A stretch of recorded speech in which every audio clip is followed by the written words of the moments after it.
देखो माँ, बारात जा रही है। अरे तो इसमें कौन सी नई बात है, बारात तो यहाँ से आती जाती रहती है। काश माँ मेरी भी शादी हो पाती। अरे तू फिक्र मत कर बेटी, मैं तेरी शादी एक इंसान से करा दूंगी। लेकिन ये कैसे हो सकता है माँ, मैं तो एक चुड़ैल हूँ। अरे इसका भी इलाज है मेरे पास। कल ही हम नदी के किनारे वाले जादूगर के पास चलेंगे, वो अपनी शक्ति से हम दोनों को इंसान बना देगा। और ठीक ऐसा ही होता है। जादूगर उन दोनों माँ बेटी को चुड़ैल से इंसान के रूप में बदल देता है। ये तो कमाल हो गया माँ, अब तो मुझे कोई पहचान नहीं पाएगा। ये भभूति रखो, इसे हर रात खा लेना, वरना सुबह तुम अपने असली रूप में आ जाओगी। जी जी बिल्कुल खा लूंगी। कुछ दिनों के बाद चुड़ैल की माँ अपनी बेटी की शादी धोखे से हरीश नाम के लड़के से करवा देती है। फिर एक दिन, अरे मान गए हरीश, इतनी सुंदर पत्नी तो किस्मत वालों को मिलती है, और एक तुम हो कि खुश होने के बजाय हमेशा तुम्हारा मुंह हारे हुए लीडर के चमचे की तरह लटका रहता है। अरे सुन भाई, मेरी पत्नी सुंदर है तो क्या करूं, नाचूं?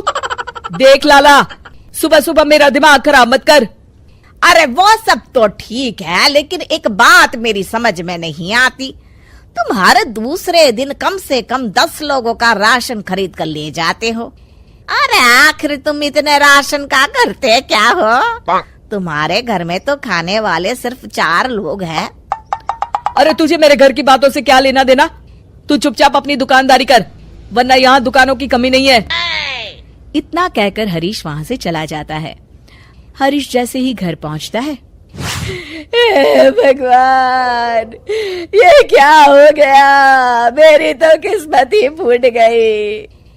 अरे क्या सोचकर मैंने अपने बेटे की शादी करवाई थी, अरे क्या हो गया, मेरी बहू तो एक नंबर की चांडाल निकली, मुझे मेरे ही घर की नौकरानी बना दी।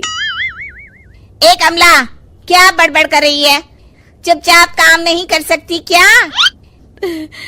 ठीक है बहू, रो मत माँ, सब ठीक हो जाएगा। अरे ओ माँ के बच्चे, पहले ये बता तुझे घर आने में इतनी देर कैसे हो गई? अरे भाग्यवान, मैं दुकान से राशन खरीद रहा था। आखिर तुम 10 लोगों का खाना अकेले खा जाती हो, इसलिए हर दूसरे दिन राशन खरीदने जाना पड़ता है। अरे चल ठीक है। ए कमला, फटाफट मेरे लिए खाना बना, बड़ी जोरों की भूख लगी है। मैं अपने कमरे में जा रही हूँ। ए हरीश, चल मेरे पैर दबा। मेरी समझ में नहीं आता, ये बहू आखिर हमसे किस जन्म का बदला ले रही है, हमने इसका क्या बिगाड़ा है? अरे नाश पिटी, ये सब तेरी वजह से हुआ है, तुझे ही बड़ी जल्दी थी अपने बेटे की शादी करवाने की। अरे तो इसमें मेरी क्या गलती है जी, जो हर माँ करती है मैंने भी तो वही किया है ना। सही तरीके से जांच पड़ताल तो कर लेती कि लड़की कैसी है, स्वभाव कैसा है। इस तरह आंसू बहाने से अब कोई फायदा नहीं, जो गलती की है अब तो उसकी सजा भुगतनी पड़ेगी। आपका ये भाषण सुनने का वक्त नहीं है मेरे पास, मैं तो चली रसोई घर में खाना बनाने, नहीं तो ये डायन मुझे ही पकाकर खा जाएगी। कमला रसोई घर में चली जाती है।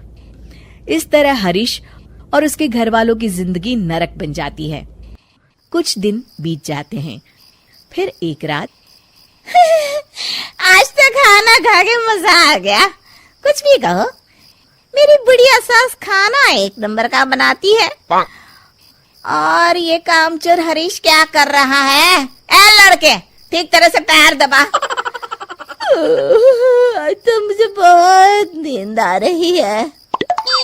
इस तरह उस रात चुड़ैल जादूगर की दी हुई भभूति खाना भूल जाती है।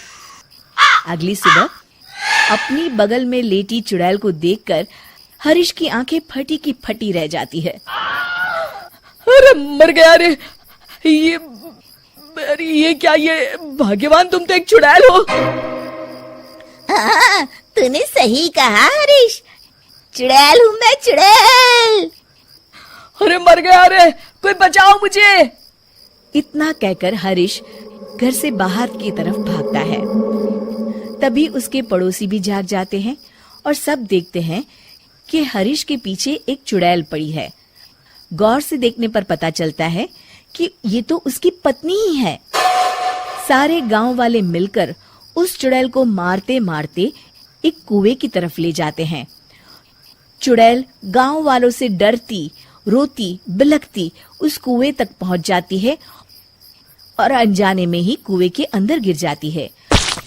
गांव वाले फौरन कुएं में कुछ कचरा और डंडिया डालकर उसे भर देते हैं और इस तरह हरीश का अपनी पत्नी यानी कि चुड़ैल से पीछा छूटता है और हरीश और उसके घर वाले चैन की सांस लेते हैं।